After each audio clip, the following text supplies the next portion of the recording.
Welcome to this presentation. My name is Mark Scythian. The date today is October 25th, 2025. So this presentation is going to focus on molecular communication, aka wireless digital communication. So we have to start with the list of common molecular frequencies. So if we were to pair the water molecule H2O having a resonant molecular frequency of 2.4 gigahertz, we would then reach parity with a signal or wave emitted from an electronic device, which would reach what is known as a maximum dielectric loss of water, and that is systems like Wi-Fi and microwave ovens. And notice that the water molecule is a liquid crystal, including also a magnetron and the civilian band. They're all set to 2.4 gigahertz, reaching parity with the water molecule. So we have then the wave-particle duality or resonance between the energy wave, let's say a radio frequency or microwave, with the particle, molecule, atom, material, chemistry, etc. So using the actual materials of the environment as conduits to pass the signal through to then thus minimize the overhead cost and the inefficiencies of what was analog digital communications. So we'll just rename this as quantum molecular communication. So that's your smartphones, that's the internet, etc. So make the difference between a wave, which is a vector that's analog, and a signal, which is scalar, which is digital. Next, we have the iodine molecular frequency, and note that the water molecule is a bent molecular geometry. It's actually 104.5 degrees.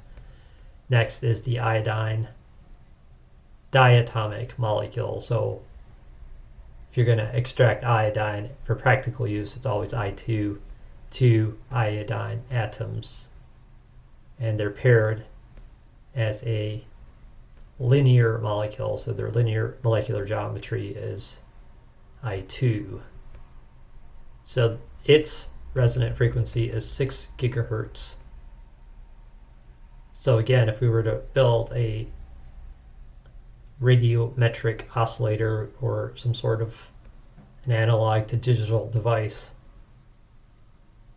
we would reach the parity of iodine molecule spectrum at 6 gigahertz, just like we do at 2.4 gigahertz with the water molecule and Wi-Fi and magnetrons, etc. So we'll just skip over to the oxygen gas diatomic molecule. It too is a linear diatomic molecular oxygen gas. It's O2. So this will have,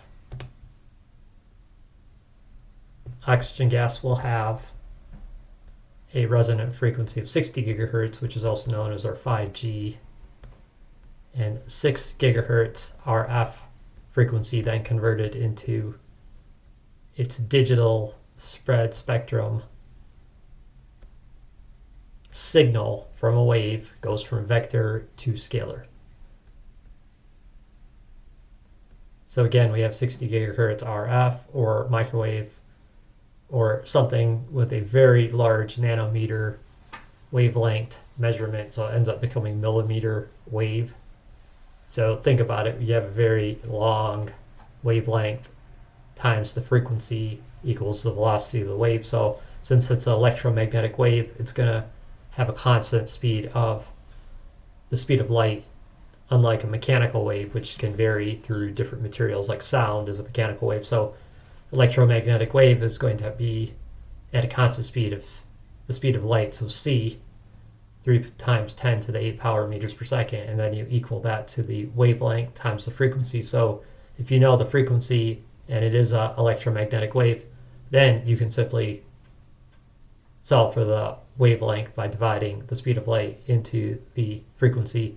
And again, you get some really large nanometers measurement if you use the scientific notation. So they just call it a millimeter wave. So you can use the oxygen gas in 21% of the air composition as a conduit to transfer the 5G signal and then deliver a massive amount of bandwidth, i.e. on this digital carrier signal. So next we go to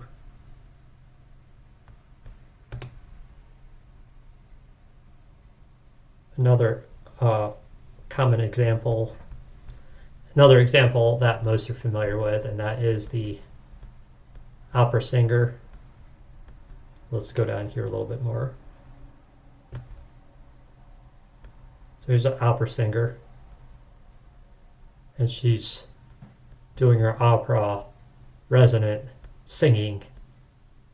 So the resonant frequency of glass on average is 550 hertz of frequency. So she delivers just the perfect 550 hertz of resonant frequency to the glass cup, for which its molecules are basically liquefied quartz and sand, then reaching a thermal solubility by melting. It's just a fancy word for melting, combining it, homogenizing it with heat, and then forming it into a dye and cooling it. And now we have this solid crystalline structure known as glass. And so what is the quartz oxide molecular resonant frequency? It's between 500 and 600 hertz. So we'll just take the average value. So she hits the glass cup with 550 hertz. And watch what happens. The molecular structures reach parity, and they're obviously being interfered. And depending on the angle, there's either constructive or destructive interference waves. And in this case, if she keeps doing it, she hits the destructive interference and pow, it shatters. Not because of the power, not because of anything, but because of the frequency parity, matching resonant frequency between the particle and the wave. So this is wave-particle duality or resonance. So everyone's familiar with that principle. So again, molecular communication is i.e. wireless digital systems. And so the concluding part is the pros and cons of MCTs, molecular communication technologies. And there's 6 points to make before we end this presentation.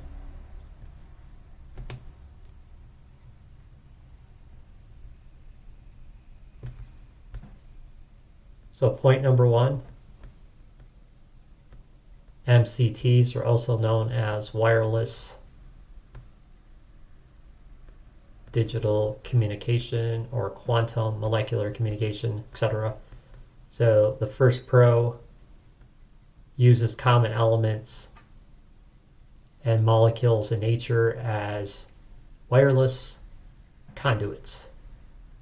Second pro, scalar in nature, as in not a vector, a magnitude and a direction, just a magnitude. So scalar without respect to range, direction, and attenuation. So to talk about signal attenuation, it's much easier to override that with such technologies. And then the third pro is cost-effective, convenient, and near limitless bandwidth. So who won't like that? Okay, so now we focus on the cons. First con is biological interference. Water is 80% of human body and all mammals, so that is structured water, also plants too. So all life is essentially 80% structured water. And then we have the thyroid gland, which is iodine sensitive, and then we have mammal respiration, which is oxygen sensitive. So again, even structured water like the clouds could be affected by misuse of this technology. So then again, we have concepts like geoengineering, where the right resonant frequency can manipulate cloud behavior, because the cloud is 100% H2O, but it's in the second state of water vapor, which is structured water vapor, i.e. clouds. And then the fourth state of water is gelatin, structured water. So that would be more biology.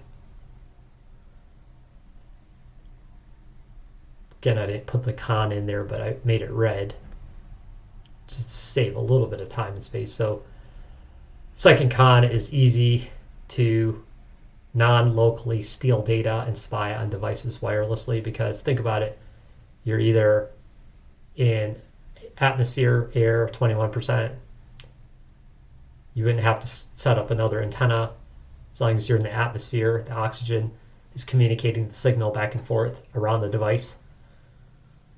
And again, if there's anything that's water-based storing data, so depending on how many MCTs are involved, it could be every frequency for the body, every frequency for everything.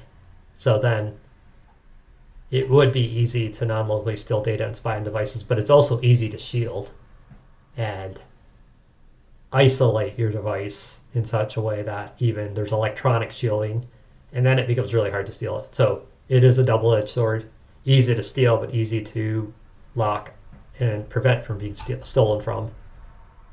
And then the third con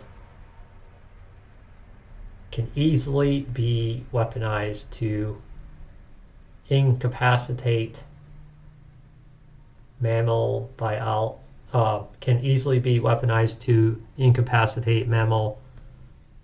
biological hydration, respiration, and metabolism. So that is the end of this presentation. And technologies are neutral, but it depends what ethics are involved in their implementation. Thank you for watching this presentation, and have a great day.